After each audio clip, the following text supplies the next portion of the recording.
À première vue, la ville dort encore.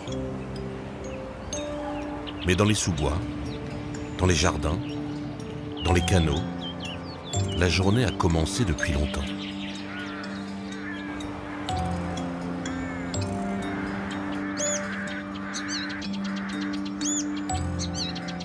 Dans la métropole lilloise, la vie sauvage n'a pas disparu avec le développement urbain. Les animaux ont apprivoisé la cité. Et lorsque les hommes font quelques efforts, des espèces disparues font leur retour. Même là où on les attend le moins.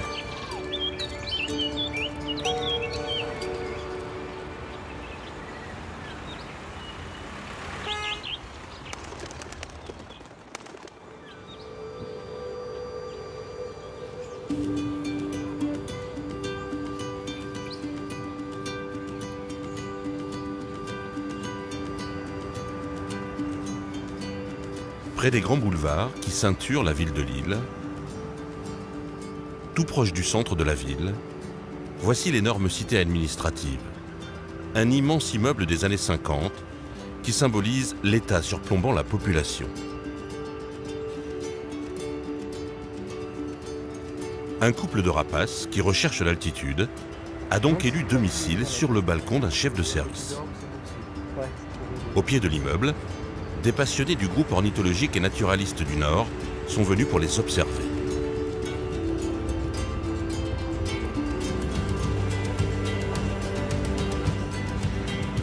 Les deux petits derniers sont âgés de 20 jours. Ils ne vont pas tarder à s'envoler. Mais alors elle est vraiment fouf. Il faudra qu'ils se déplacent. Ils s'entraînent là. Là, ils s'entraînent sur la terrasse en fait à battre des ailes pour se muscler. Et après, dès qu'il se sentira prêt, et du coup, il s'envolera. Il prendra son envol comme ses frères et sœurs qui sont déjà partis, les deux qui sont déjà partis il y a quelques jours maintenant.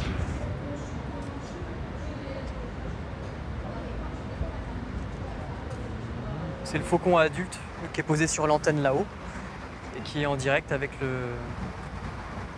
Là, c'est super. Alors on va essayer de fixer le jeune sur son balcon. Donc là on est au balcon, c'est les deux derniers jeunes qui restent. Le grand jeune qui est là, qui regarde un peu ce qui se passe dehors, et le plus jeune, plus petit encore, qui dort dans sa caisse. Ils sont nés tous les quatre là-dedans, hein. Les quatre œufs ont été couvés par la femelle dans cette vieille caisse au fond du balcon.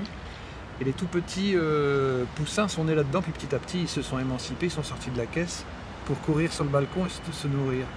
Et là ils vont bientôt le quitter définitivement pour l'année. Il y en a un et voilà, se présente quand même un peu dans le vide, donc il va pas tarder à s'envoler, hein. C'est l'histoire de peut-être aujourd'hui ou demain. Et il y en a un qui est encore dans la caisse, qui est plus petit, donc c'est vraiment le tout dernier, donc qui devrait s'envoler d'ici 3-4 jours peut-être. 17 couples de faucons pèlerins sont recensés dans la région des Hauts-de-France. Celui de la cité administrative vient y pondre ses œufs depuis 9 ans. Pour les jeunes rapaces, ce moment du premier envol est crucial et les oiseaux peuvent se blesser sur le béton ou sur le macadam. Mais dans la région lilloise, il n'y a plus de centre de soins pour animaux sauvages. Voilà un petit faucon cresserelle mâle, le problème neurologique et les pattes qui fonctionnent de manière désordonnée, mais il n'y a pas de rupture des nerfs et il y a encore de bons réflexes. Donc il va avoir droit à 4 de Célestène. Alors ce petit faucon qui a raté son envol atterrit chez Philippe à Wascal. Vous pensez le relâcher quand? Quand il sera guéri, mais je ne peux pas dire plus. Le plus vite sera le mieux, c'est sûr. Ça peut prendre 3 jours ou 8 jours, je ne sais pas. On verra.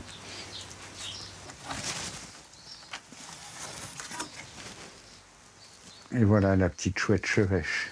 Philippe est le seul à posséder le certificat de capacité d'élevage faune sauvage dans la région des Hauts-de-France. Et elle a un œil au beurre noir, hein, l'œil gauche qui est fermé, mais il n'est pas crevé. On l'a examiné avec le vétérinaire hier. Alors sa maison se transforme souvent en arche de Noé. J'ai compté, 4 gouttes.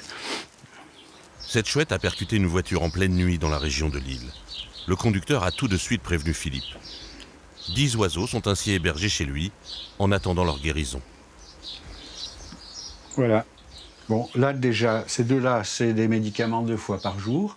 Donc ça nécessite 2 manipulations, puisqu'ils ne vont pas les prendre d'eux-mêmes. Hein. Ensuite, bon, quand ces oiseaux autonomes, pour ce qui est de la nourriture des adultes accidentés, par exemple, ils savent quand même normalement se nourrir d'eux-mêmes, donc il n'y a pas trop de problème. Mais quand c'est des petits qu'il faut nourrir à la béquée toutes les 2 heures, de 6 heures du matin à 22 heures, on n'a pas le choix. Hein. Et voilà.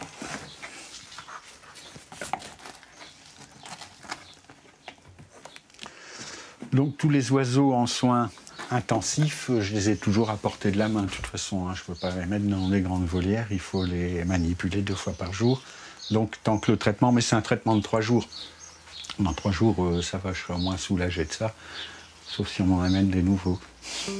Depuis son enfance, Philippe a toujours été passionné par les animaux. À partir de 6 ans, j'observais les oiseaux, mais avec patience, hein, même mes frères...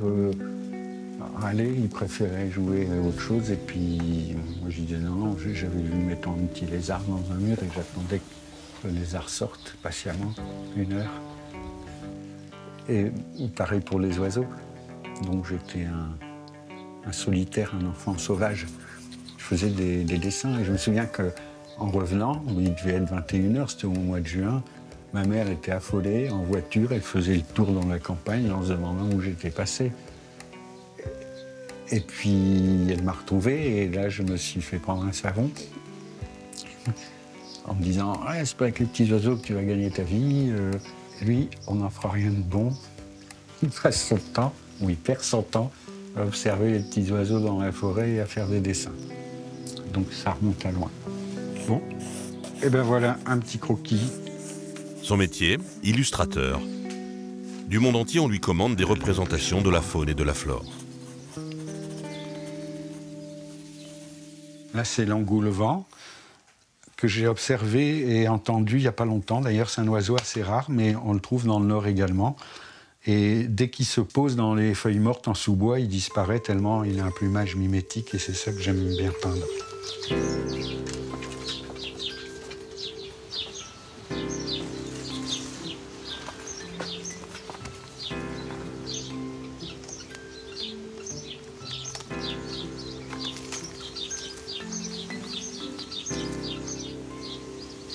Et voilà un petit faucon obro que la LPO m'a confié depuis l'automne dernier. Il a été trouvé dans la nature avec un plumage complètement tout cassé. D'ailleurs là, on voit la queue, il y manque les 3/4. Et en ce moment, c'est le début de la mue à cette époque de l'année. Hein. Et normalement, vers la mi-juillet, fin juillet, il devrait avoir un plumage tout neuf, adulte. C'est très familier comme oiseau. Au début, il était un peu farouche, mais comme par la force des choses, il n'a pas pu aller en Afrique en migration à cause de son plumage qui était tout cassé. Il a passé l'hiver ici avec moi. Il dort dans la cuisine en hiver. Il est dehors quand même la journée. Et là, quand il aura fini sa mue, je vais l'entraîner au vol. Et puis, si tout se passe bien, il repartira. Les oiseaux ne sont pas les seuls à revenir en ville. Ces dernières années, au détour d'une rue ou d'un jardin, on revoit certaines espèces qu'on croyait disparues. Johan Tison est écologue à la ville de Lille. Son travail est de répertorier ces espèces et d'améliorer les espaces verts pour mieux les accueillir. Aujourd'hui, il se trouve en bordure du Vieux-Lille. On va faire le tour de la pièce d'eau et on va essayer de déterminer un maximum d'espèces. On va faire un comptage précis de toutes les espèces de libellules qu'on voit en essayant de les déterminer. On va en capturer quelques-unes. Parce qu'il y a plusieurs espèces rares qui ont été vues ici déjà, dont une espèce qui est sur liste rouge, une espèce qui est vraiment patrimoniale, qui est plutôt en voie de disparition dans le Nord-Pas-de-Calais. Équipé de son filet, Johan attrape des libellules et les compare à son répertoire pour les identifier. Ah, celle-là est particulière. Elle a tu vois, il y a l'espèce de U, mais il y a une micro-tache noire au milieu. C'est un défaut.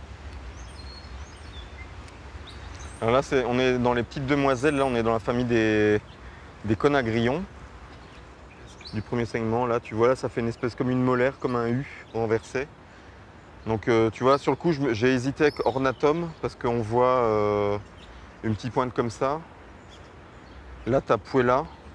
Ornatum, ça redescend, tu vois, en dessous. Il y a une petite pointe, là, je vois une petite pointe. Mais je vais quand même... Bon, ça m'étonnerait parce qu'ornatum, il n'est pas présent dans le coin, mais... Bon, c'est un Puella qui se fait penser pour ornatum. Sur le butum, tu as un lest qui est posé juste là-bas. Tu vois, les ailes sont très écartées, ça c'est typique des lestes. Par contre, les ailes sont trop brillantes, je peux pas l'attraper. Si je l'attrape, je vais la tuer. Donc on va la laisser. On va essayer d'en trouver des plus robustes. Ouais.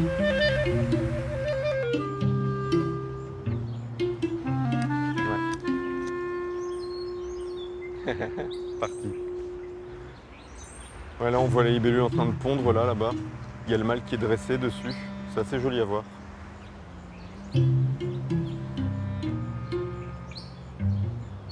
Après 2 heures de recherche, l'écologue et son stagiaire font une découverte inattendue.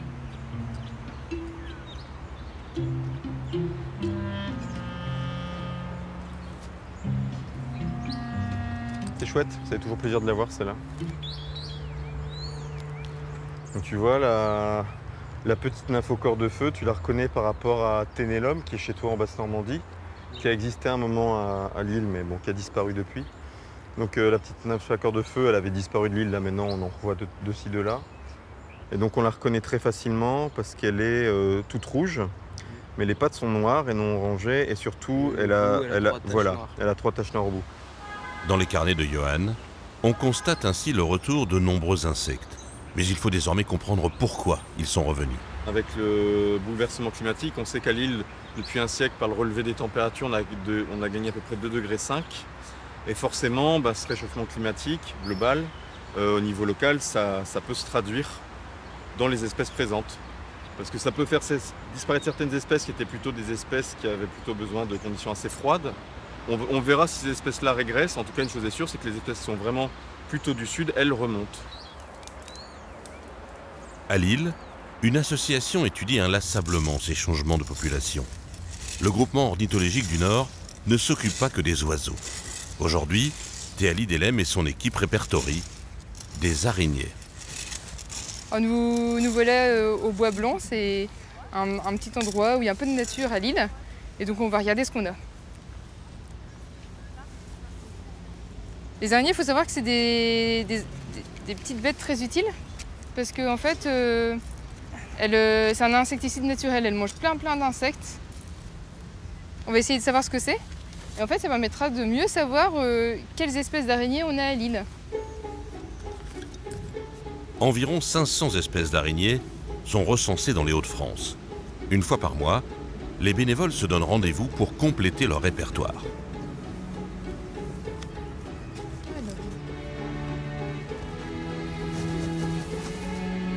À Lille comme ailleurs, les araignées sont un maillon de la chaîne alimentaire. Elles consomment énormément d'insectes et même d'autres araignées. Elles mangent aussi des araignées. Donc elles permettent de réguler les insectes. Sinon on aurait beaucoup d'insectes partout. Aujourd'hui, la chasse a été bonne. Une vingtaine d'araignées capturées. Direction le laboratoire pour les étudier.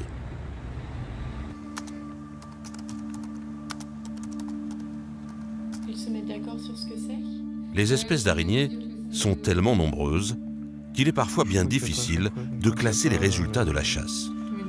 Ouais, c'est ça. Alors. Oh, attends. Bon, ok.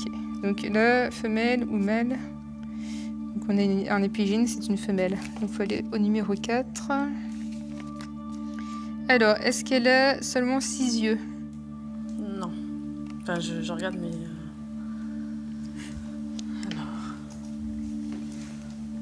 Une bonne nouvelle, ces amoureux des araignées n'ont jusque-là jamais rencontré d'espèces dangereuses à Lille. Donc numéro 9.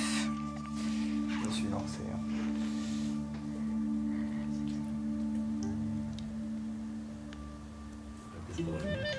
Dans les locaux du groupement ornithologique du Nord, la première mission est de reconnaître et de répertorier les espèces. De nombreux bénévoles lillois viennent régulièrement suivre des cours où on leur enseigne par exemple à reconnaître les cris d'oiseaux. Bon, c'est parti? Yes. Bon, alors ce soir, c'est vous qui allez travailler. Là, on est dans une grande baie, un estuaire, baie de Cange, baie d'Auty. Et il n'est pas vraiment facile de différencier le chant d'un bécasseau à col roux d'un bécasseau à croupion blanc. C'est une espèce très commune. La formation est ouverte à tous. Ces Lillois espèrent devenir bientôt incollables sur les oiseaux qu'ils entendent au fond de leur jardin. Ce qui paye beaucoup, c'est là où on voit des différences, c'est entre ceux qui font du terrain par eux-mêmes et ceux qui se contentent un peu de suivre les cours. Et ceux qui font du terrain par eux-mêmes, vraiment ils décollent par rapport aux autres, quoi. Voilà. Donc en gros, on a 3 espèces de mouettes qui ont un motif comme ça, un peu en W sur les ailes. C'est 3 plumages de juvéniles. Le Nord-Pas-de-Calais, c'est vraiment super diversifié. Souvent, on a tendance à se dire, le nord de la France, ça fait pas rêver par rapport à la Camargue ou la Bretagne. Et en fait, on est vraiment à un carrefour. On a des oiseaux qui viennent hiverner chez nous, qui restent plutôt dans le nord de l'Europe. On a de temps en temps des oiseaux méditerranéens qui arrivent jusque chez nous. On a le détroit du Pas-de-Calais qui est vraiment unique, avec des millions d'oiseaux qui passent par là chaque année. Donc au final, on a vraiment une grande diversité dans la région, et la Camargue n'a rien à lui envier, quoi. Ce qu'il faut savoir, c'est que dans l'examen, à la fin dans 15 jours, il vous sera demandé, en fait, donc vous allez avoir toute une série d'images, une série de sons, et il ne suffira pas de mettre simplement l'espèce, il faudra un petit peu détailler. Il faudra mettre l'espèce qui se rapproche de celle à laquelle vous pensez et que vous pensez avoir correctement identifiée. Moi, c'est une passion que j'ai depuis l'âge de toute petite, en fait. Et je trouvais qu'à un moment donné, je n'arrivais plus à avancer. Donc là, j'ai décidé de me perfectionner justement pour avancer, pour faire des groupes aussi, parce que des fois, je fatigue mon monde à regarder tout le temps des oiseaux. Donc voilà, et puis là, on s'entend bien.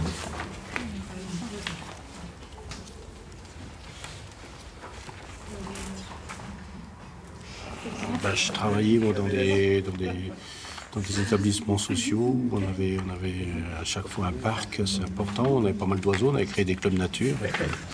Je voulais essayer de pouvoir identifier les oiseaux en question et c'était pas toujours facile. Donc je me suis rapproché du GON et puis j'ai appris que le GON proposait une formation et voilà. Après le cours théorique, direction le terrain, pour une application tout à fait pratique. À la citadelle de Lille, le groupement ornithologique organise une séance d'écoute des oiseaux. Il y a beaucoup de choucas, je trouve, cette année. Et à Martinet, là-haut, alors ici, ils n'ont pas besoin de bavarder, hein. Les Martinets, ils sont tellement bavards en ville le soir, près des nids, quand ils filent dans les rues. Mais là, ils chassent. Ils vont manger là-haut du plancton aérien, des insectes, donc ils n'ont pas trop besoin de communiquer entre eux. Un ornithologue confirmé, Thierry Tancret, est présent pour aider le groupe à repérer les oiseaux. Ouais, il y a des mésanges bleus, au moins 2. Vous regardez quoi là? On essaye de relocaliser les chardonnerets qu'on a vus en vol tout à l'heure. Il y en a 5 qui sont envolés. Ils redécollent, il y en a 2 qui s'en vont. Une petite bande jaune dans l'aile. Ouais, donc il y en a encore 3 dans l'arbre. La difficulté, c'est de les reconnaître à peu près au chant, avec cette capacité à les différencier par le chant et les cris. Et souvent, quand les arbres sont en végétation, on les voit très mal. Et donc, c'est tôt le matin pour les entendre. Et une fois qu'on les a vus ou entendus, on essaie de les repérer au vol, les repérer un petit peu avec la longue vue pour les voir poser, quoi. Bon, ici, on est au niveau d'un parc urbain, globalement. Mais si on était sur la côte d'Opale, on découvrirait beaucoup d'autres oiseaux, les limicoles, les larigués, ce sont les goélands, les mouettes. Et puis, on apprend à les différencier. Et puis, ça nous rapproche aussi de la nature. Puis, je pense que c'est surtout une passion, c'est d'abord une passion. On se fait à l'aveugle et on est bien meilleur en son quand on ferme la vue et qu'on se concentre sur la bande son. Donc on a tout un univers sonore qui s'installe en 360 degrés et on arrive à repérer des provenances de bruits artificiels d'origine humaine et puis des sons plus naturels, puis des sons qui circulent et des sons qui sont fixes. On entend des grenouilles, le murmure de la ville maintenant est bien loin, on entend les perruches qui sont tout le temps là. Et puis si on tend l'oreille vers la zone des roseaux, on va détecter le chant de la rousserolle qui est une espèce de petite ritournelle mécanique. Un peu râpeux. Il n'y aurait pas une rousserolle là? Oui, mais on entend peu, on va s'approcher après. D'accord. C'est difficile. Enfin, fermer les yeux, ça permet quand même de se concentrer, d'entendre beaucoup de bruit, mais après, il s'agit de mettre un nom dessus. Et comment ça? Par là, on entend. Trut, trut, trut. Trut, trut, trut. C'est très faible, hein, chante pas très fort. On va s'approcher de la bande de roseaux. Tip top, tip top, tip top. Le compteur d'écus, on l'appelait au Moyen-Âge. Hein. Ça évoque le bruit des écus qui tombent un par un. Tip top, tip top. On a mis au point ces formations, c'est justement pour attirer un public plus large, d'amateurs qui ont un peu de difficulté à reconnaître les oiseaux qui volent, qui crient. Et donc on les aide, puisque nous on a un petit peu de bagage. Et on a mis au point des cours assez bien structurés. On va en classe, on travaille sur les bouquins, les photos, puis on va dehors et on travaille sur le terrain et on apprend tous ensemble en partageant. Je crois que c'était dedans qu'il expliquait l'histoire du frelon sur la base du bec. Moi je trouve ça assez frustrant de ne pas pouvoir identifier tout ce qui vit à proximité de chez moi. Et quand je me balade dans mon jardin, ne pas pouvoir identifier l'oiseau qui chante ou pas pouvoir identifier la fleur sauvage qui pousse, je trouve ça frustrant. Alors on a un savoir qui est important pour différents métiers, etc., mais qui est parfois un petit peu artificiel par rapport à des choses qui sont toutes simples et qui sont à 2 mètres de nous et qu'on n'est pas capable d'identifier. Et il n'y a pas que les oiseaux qu'il faut apprendre à reconnaître. Dans les points d'eau, le monde du silence regorge d'espèces inconnues. Donc la seule règle qui est vraiment importante, c'est essayer de respecter le milieu, et même les petites bêtes que vous aimez pas et qui vous font peur, même si vous avez attrapé une araignée ou je ne sais quoi. Robin de Rosier est un écologue de la métropole de Lille. Aujourd'hui, il anime une sortie nature à l'étang de Saint-Gin. Allez, ramenez-nous des belles petites bêtes, et pas forcément que des grenouilles, hein. Nous ce qu'on veut, c'est tout nous intéresse, tout ce qui bouge. Alors, chaque insecte ou batracien pêché est ensuite mis dans un bocal pour être étudié. Alors qu'est-ce que tu as attrapé? Yes, super. Alors faudrait un petit peu d'eau. Est-ce que tu veux bien les mettre un petit peu d'eau là-dedans? Je te tiens ton épaule. Attention, tombe pas dans l'eau. Je savais pas qu'il y avait plein d'escargots, parce que moi j'ai pris juste dans l'eau. Et il y a au moins un. Et certains sont plus difficiles à attraper que d'autres. Alors, vous avez trouvé quelque chose? Ben non, c'est toujours à peu près les mêmes petites bêtes qu'il y a. C'est toujours à peu près les mêmes. Hop là. Les escargots, par contre. Il faudra attacher des trop beaux moments en train de filmer pour filmer la chute. Hein. C'est bien ça. Et après, j'ai un bidule là qui... Oui, bah alors ça on en a déjà pas mal, donc on va le relâcher. Ouais, bon. Celui-là, on en a déjà quelques-uns. D'ailleurs, il y en a un là aussi, regardez. Ah oui, d'accord. Oh, tiens, vous avez un triton. Larve. Ouais. Oui, une larve de triton, il y a encore ces... Tout à fait, les plumes, branchies. comme je disais. Ouais. Quand on était enfant, on disait il y a des plumes. C'est bien ça.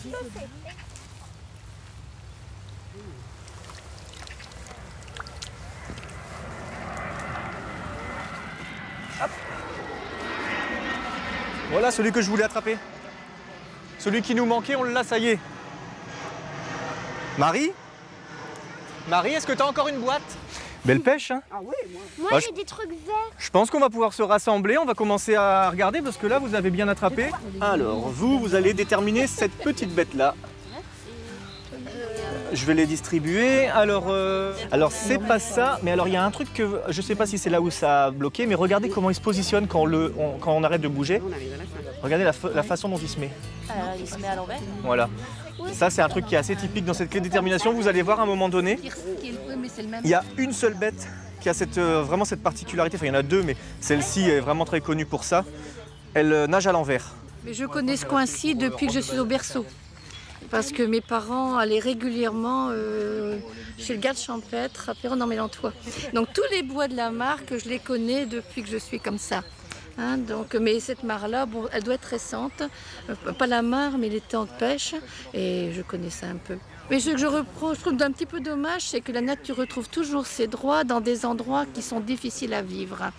Il y a l'aéroport qui est à côté. Donc la nature, elle est là, mais elle est gênée par l'aéroport. C'est typique en Belgique, vous avez des nœuds d'autoroute, et entre les nœuds d'autoroute, vous avez des zones de nature. n'y a pas beaucoup de danger que les lapins se sauvent. Ils se font écraser très vite, et ainsi de suite. Ça, une libellule comme celle qu'on a vue, j'ai déjà passé 3 heures à rester à côté pour la voir émerger. On appelle ça l'émergence, le moment où elle sort de l'eau et où elle va commencer à pouvoir voler. Il faut 3 heures pour cette libellule-là. Après, pour certaines libellules, ça va être plus rapide. Et surtout, ça dépend aussi de la météo, de la chaleur. Si la température est bonne et qu'il n'y a pas du tout de vent, là, ça peut aller un peu plus vite. Mais c'est vraiment un moment difficile. On récupère sur les roseaux, sur les plantes aquatiques, on récupère ce qu'on appelle des exuvies. Les exuvies sont c'est la dernière mue de la libellule. Et on voit la sortie plutôt, de la libellule, l'endroit où c'est ouvert, et les petits fils blancs, qui sont, on va dire, la couture qui a craqué, pour laisser sortir la jolie libellule. C'est enrichissant. Ça permet de mieux comprendre ce qui se passe autour de nous. C'est étonnant aussi de voir les petites bêtes vives plutôt que dans les livres en fait. C'est bien de les voir de près. Qu'est-ce que t'en penses toi? Moi je trouve que c'est super, que j'ai appris plein de choses. Au détour de leur balade, les curieux pourraient bien tomber sur un autre animal, de retour dans la métropole lilloise. Depuis quelques mois, des renards ont été signalés au sud de l'île, près de la gare Saint-Sauveur. Alors ici, on est sur une vaste friche qui se trouve au sud de l'île, au bord d'une voie de chemin de fer et du périph' qu'on entend juste là. Pour les renards, c'est des zones de prédilection pour voyager, mais aussi pour trouver de leur nourriture, puisque forcément tous les lapins qu'on vient de voir et ceux qu'on voit autour de nous, voilà, ça fait partie de ses proies. Une friche industrielle, pour un renard, c'est un havre de paix. On n'y trouve pas de chasseurs.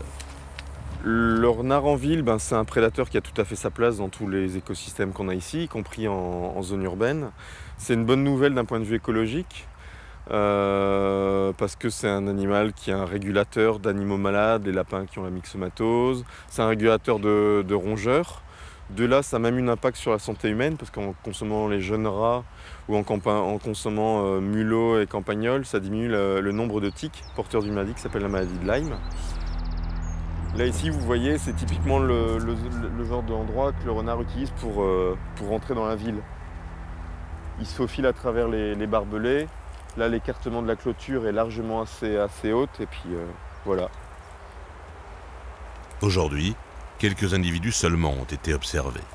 Mais dans d'autres villes européennes, comme Berlin, les renards font désormais tranquillement partie du paysage. Retour à la cité administrative de Lille, où vit un autre prédateur. Les 2 premiers faucons se sont envolés. Il ne reste plus qu'un jeune dans le nid. Là, on voit un des jeunes qui est posé, du coup. Cédric l'observe.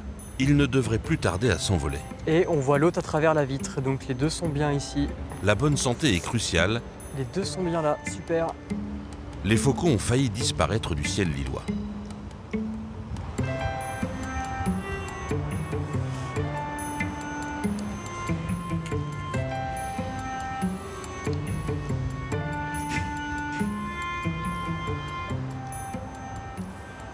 Il faut savoir que le faucon pèlerin, dans les années 60-70, c'était une espèce qui était en voie de disparition en Europe et en France.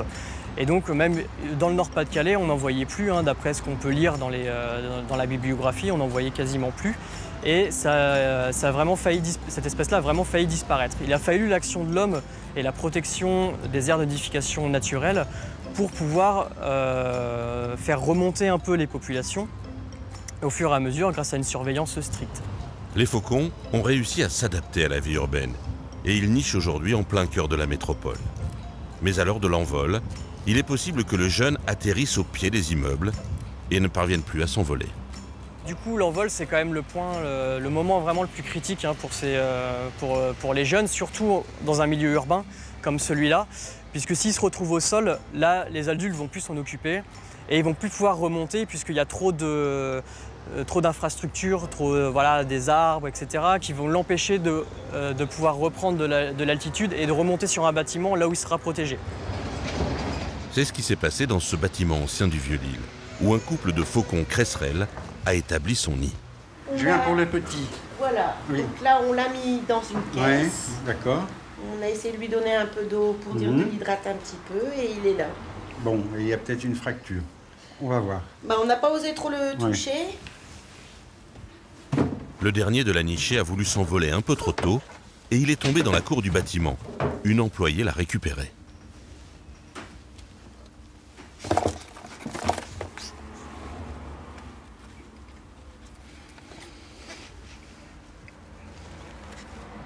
Bon, les deux pattes fonctionnent bien. C'est pas cassé. Donc ça, c'est un jeune qui n'a pas son plein développement de plumage. En gros, il manque 4-5 cm de longueur de plume, ce qui fait qu'il a dû sauter trop tôt. C'est peut-être le petit dernier de la famille hein, qui a suivi les adultes, les grands jeunes, pardon, qui eux sont plus développés que lui. Ce qui explique que son atterrissage a été un peu brutal. Mais tout va bien. Donc c'est le faucon cresserelle, qui niche aussi à la campagne comme à la ville, qui se nourrit essentiellement de petits rongeurs, de campagnols, de mulots, de souris, voire de musaraignes à défaut. Et en hiver, ça lui arrive en ville de capturer des moineaux, parce que s'il y a moins de souris à trouver, il faut bien qu'ils se nourrissent tous les jours. Et là, en tâtant le bréchet, on s'aperçoit qu'il n'est pas maigre, donc il a raté qu'1 ou 2 repas au grand maximum ici. Là, je vais le renourrir tout de suite en arrivant.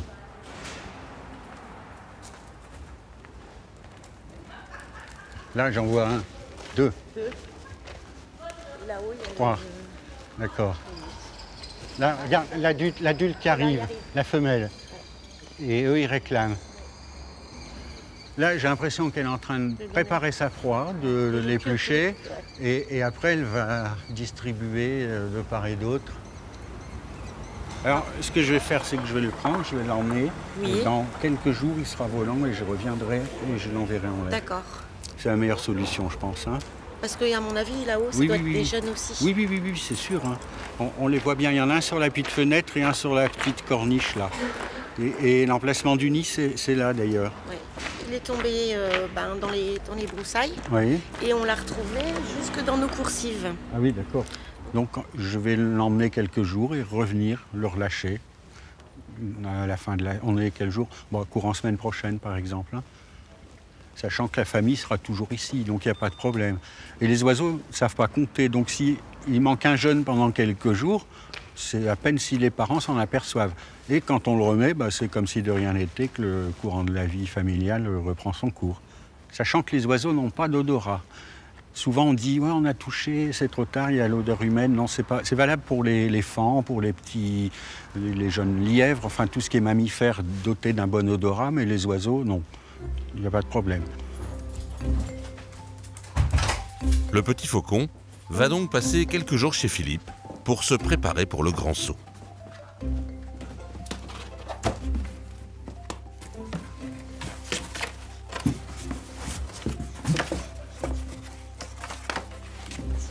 Il se défend, le petit. Là, c'est un oiseau qui pèse un peu moins de 200 grammes. Bon, en pleine croissance, bien sûr, donc ça mange plus qu'un adulte. Ce qui fait que pour 200 grammes d'oiseau, je vais lui donner à peu près 70 grammes par jour. Et voilà. Bien sûr, les 70 grammes, je ne les donne pas en une fois. Hein. Ça s'étale en 5 repas à peu près. Là, je vais le remettre au calme, il va bien digérer. Et puis, dans 2-3 heures, rebelote. Et ce soir également. On voit bien que les ailes sont encore courtes. Rien qu'à la base, là, on voit que les plumes ne sont pas encore développées complètement. C'est une espèce protégée, et donc la détention, la capture est interdite, sauf dans ce cas-ci, qui est dans un but de protection, et dans mon cas, j'ai un certificat de capacité d'élevage pour la faune sauvage. C'est pour ça qu'on continue à m'appeler souvent, d'un peu partout. Même tout à l'heure, en fin de matinée, de Montpellier. Pas pour que j'aille chercher un oiseau, mais pour donner des conseils d'élevage pour un oiseau qui avait été récupéré. Pour moi, l'important chez un oiseau, c'est qu'il soit libre et autonome. Donc ça me fait plus mal au cœur parfois de constater qu'un oiseau sera pas relâchable. Et je préfère nettement le relâcher et le voir repartir, même sans me dire au revoir. Parmi les espèces qui peuplent aujourd'hui le ciel lillois, les perruches sont certainement les plus surprenantes. On les imaginerait plutôt sous les tropiques. Mais désormais, dans la citadelle, leur présence est bien établie. Généralement, bon, les perruches, c'est pas une espèce qui vive chez nous, mais c'est naturellement, mais on vient d'en entendre justement. Et c'est une espèce qui a été relâchée de captivité et qui s'est habituée à notre écosystème, à notre climat, et qui aujourd'hui se reproduit et vit comme si c'était une espèce naturalisée. Une espèce qui est vraiment indigène de chez nous. C'est une espèce assez compétitrice, notamment c'est une espèce qui niche dans des cavités. Et il y a d'autres espèces chez nous qui vivent dans des cavités. Et la perruche est un peu plus compétitrice que nos espèces à nous qui vivent là. La perruche est arrivée en 2004 à l'île et sa population ne cesse de grandir. Mais la communauté scientifique ne connaît pas encore son impact sur les espèces locales.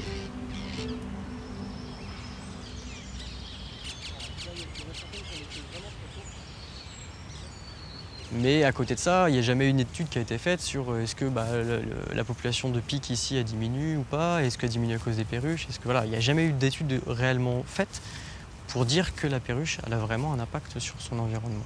Donc là du coup je note toutes les perruches que j'observe et à quels endroits surtout parce qu'on s'est rendu compte que les perruches étaient quand même assez localisées dans la citadelle, on n'en retrouve pas partout et il y a vraiment des endroits où elles se rassemblent.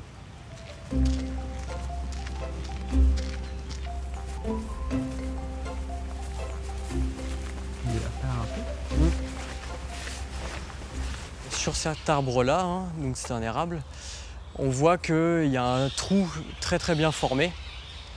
Donc il y a une sorte de cavité naturelle qui sont les branches qui ont été coupées ou qui sont tombées naturellement. Et il y a une cavité qui fait un rond vraiment très circulaire. Donc ça c'est un trou de pic. Ça fait la cavité puis après ça plonge. Donc faut savoir que ça plonge quand même jusqu'à 20 à 30 cm. Donc ça forme une loge carrément à l'intérieur du tronc. Et donc ça, voilà, les perruches apprécient vachement parce qu'en plus c'est pile poil à leur taille pour rentrer. Et c'est aussi pourquoi les perruches sont un peu en compétition avec les pics parce que forcément les cavités sont de meilleure qualité qu'une cavité naturelle qui présente toujours un peu d'espace ouvert, donc soumis un peu au vent, soumis un peu à la pluie, alors que là, ils sont vraiment protégés de façon nickel, quoi.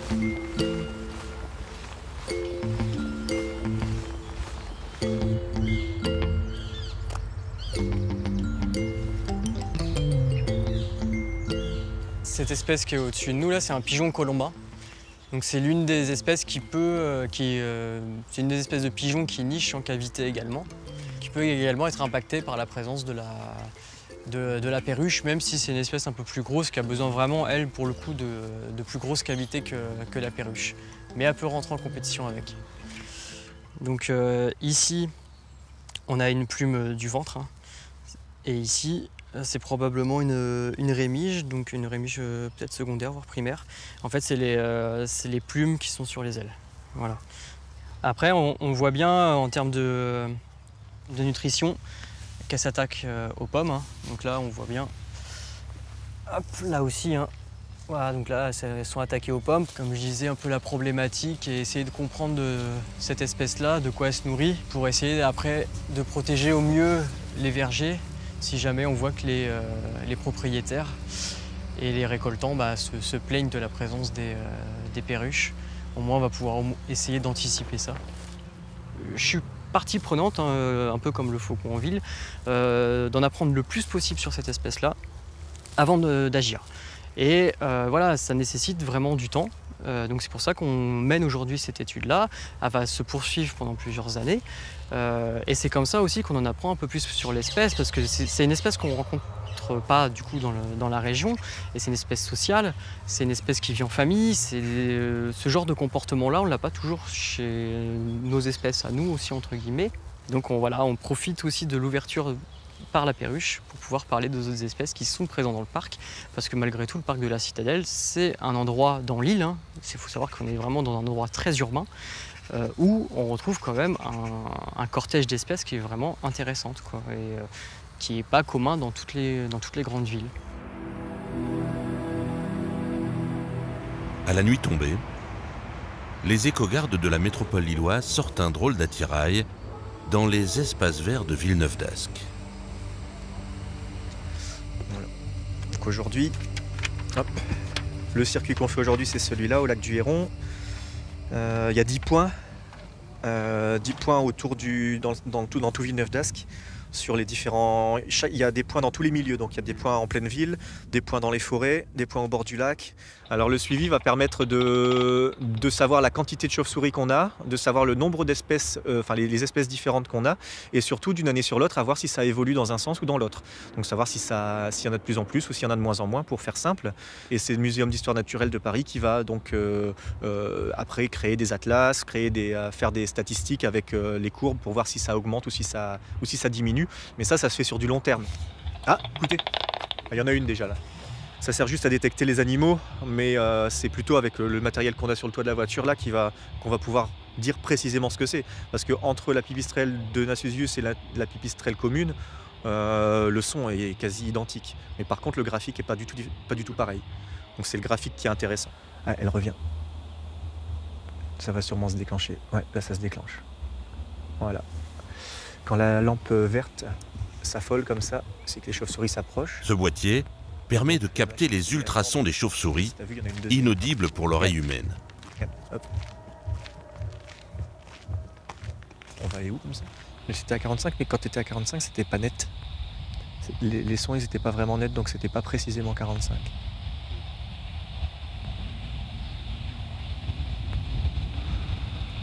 La voilà.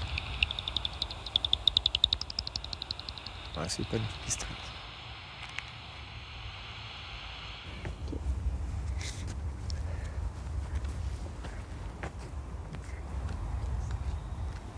C'est parti.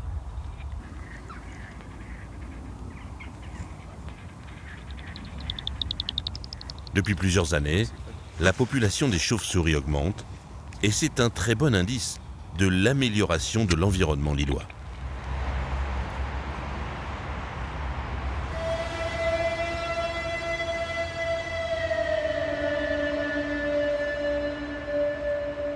Au nord de l'île, on trouve une autre belle histoire.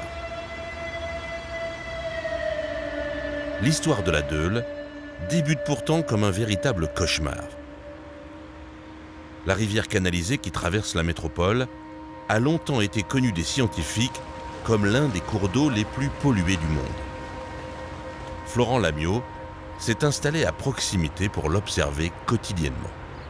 L'eau qui est derrière moi, autrefois, elle arrivait d'un canal qui traverse tout le bassin minier, qui recevait les eaux de Métal Europe, par exemple, et d'une dizaine d'usines extrêmement polluantes. Et donc ces usines, à l'époque, rejetaient dans la nappe, rejetaient dans des égouts, dans des puisards. Et forcément, cette pollution, elle arrive dans les points bas et dans l'eau. Je me suis volontairement installé pas loin du bord de la Deûle pour pouvoir filmer ce qui se passait dans les parties les plus polluées de la Deûle. Et donc au début, c'est ce qui m'intéressait, voir comment quelques espèces arrivaient à s'adapter et à supporter la pollution. Régulièrement, les substances chimiques qui saturent le cours d'eau déclenchent des hécatombes dans la faune. Mais depuis quelques années, un petit miracle est à l'œuvre.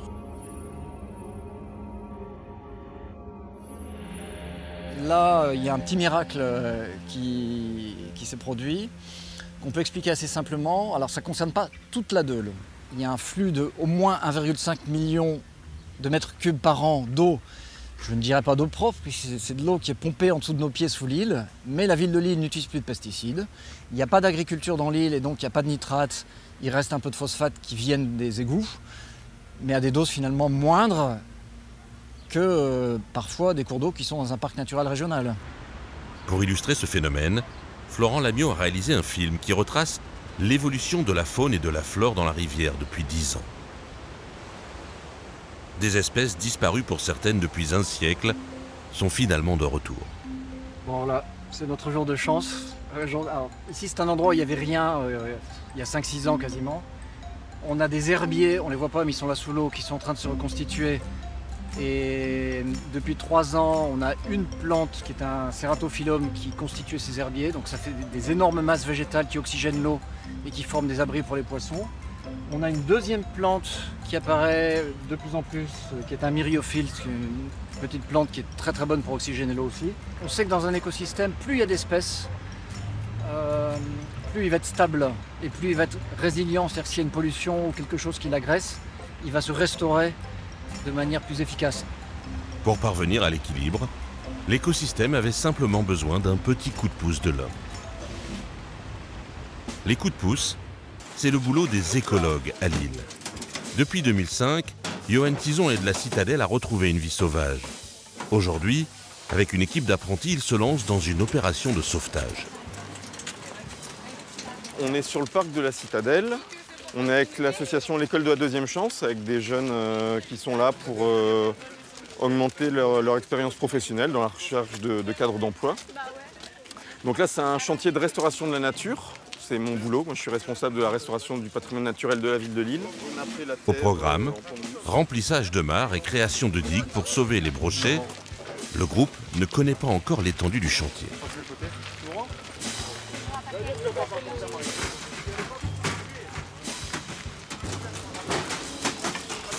C'est ces petites mares tout le long de la Deule qui permettent à certaines espèces de libellules, mais aussi d'amphibiens, de revenir et de se redévelopper. Malheureusement, comme je vous disais, avec la sécheresse, il n'y a plus qu'1,5 cm d'eau.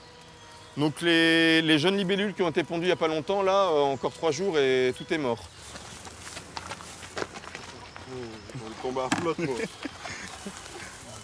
Mais d'abord, il faut sauver les larves de libellules que la sécheresse pourrait faire disparaître en quelques heures.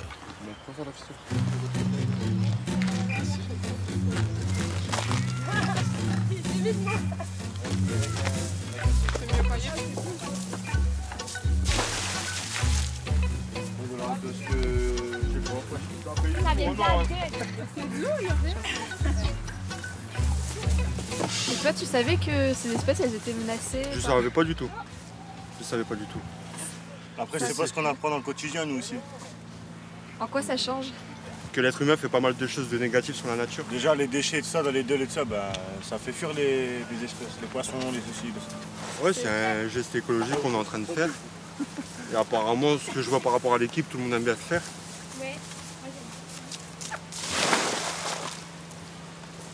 Mais c'est des choses qu'on aurait dû penser par nous-mêmes. Là, c'est un peu exceptionnel. Là, on est en train de remettre de l'eau en urgence dans des mares qui viennent tout juste d'être créées cette année avec les fonds de l'avance de l'eau. Tout un réseau de petites mares tout le long de la Deule. Il y en a une dizaine là qui ont été créées. Au total, à Lille, on en a fait plus de 60. Et ces mares, elles ont pour but de permettre à des espèces qui avaient quasi disparu, de libellules, d'amphibiens, de se redévelopper. Mais avec la canicule terrible, la sécheresse terrible qu'on vit actuellement, ces mares-là sont asséchées. Donc celle de gauche qui était complètement sèche, toutes les larves de tritons, d'amphibiens, de libellules sont mortes. Celle de droite, il restait encore 1 cm d'eau, avec une espèce de plante rare aussi. Donc là, c'est une opération de sauvetage, en attendant que les autres collègues avancent l'autre partie de chantier. Donc je profite. Jusqu'en 1940, la citadelle abritait plus de 40 espèces de plantes protégées. Mais avec l'urbanisation grandissante, en 2004, il n'en restait plus que 4. Grâce au travail de Johan et des associations, 15 espèces sont revenues. Ce que vous pouvez faire, c'est que vous pouvez récolter les bouts de béton qui ne sont pas trop lourds. Et il faut les ramener. La digue en terre qui est là-bas, on va la descendre légèrement en hauteur, de façon à ce que, en hiver, quand le niveau d'eau monte, que le brochet puisse de nouveau venir dans cette zone inondable pour pondre. Parce que c'est un poisson qui pond dans les prairies inondables, en fait. L'année prochaine, peut-être, de petits brochets viendront ainsi nager dans la Deule. Ça, c'est une bêche. Pour le petit faucon cresserelle, le grand jour est arrivé, après 4 jours de soins intensifs. Son nid se situe dans une partie abandonnée du bâtiment. Philippe va le redéposer à l'endroit où le couple de faucons l'a vu pour la dernière fois. Monsieur, bonjour. Bonjour Madame Sophie. Vous allez bien? Je vais bien, et lui encore mieux. C'est très bien. Il a bien mangé.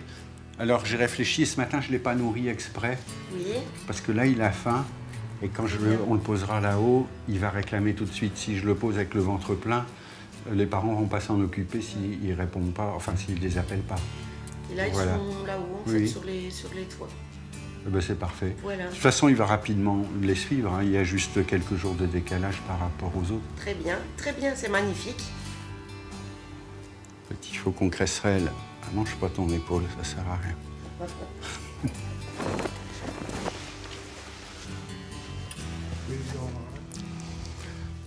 Au revoir Pépère. Ah oui, il a bien grandi, tout ça, ça a bien poussé.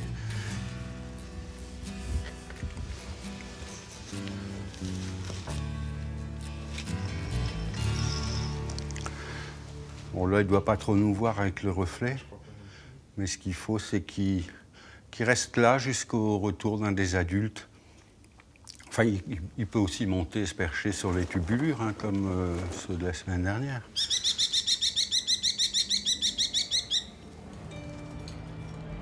Déjà, ces cris alertent les parents qui viennent le surveiller. Chaque petite victoire de la nature, ici, est une grande victoire.